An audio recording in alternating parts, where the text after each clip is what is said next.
तहरीक इंसाफ के सीनियर रहनुमा शेरी मजारी ने इल्जाम आयद किया है कि जनरल रिटायर्ड बाजवा तालिबान को पाकिस्तान में आबाद कराना चाहते थे।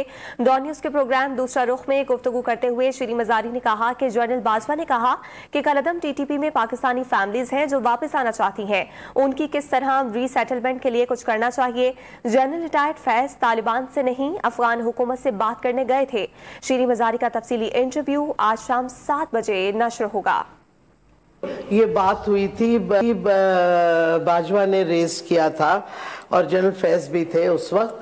ये क्या कहते हमें, ये जो टीटीपी है इनमें फैमिलीज हैं जो पाकिस्तानी नेशनल्स हैं, तो वो वापस आना चाहते हैं। तो हमें किसी तरह अगर ये आइन को एक्सेप्ट कर लें और कानून को और अपने आर्म्स ले डाउन कर लें तो किसी तरह कुछ रीसेटलमेंट का करना चाहिए और बातचीत होनी चाहिए, क्योंकि हमने अप्रोच किया, अफगान तालिबान ने हमें कमिटमेंट दी थी कि वो उनको वहां से ऑपरेट नहीं करने देंगे।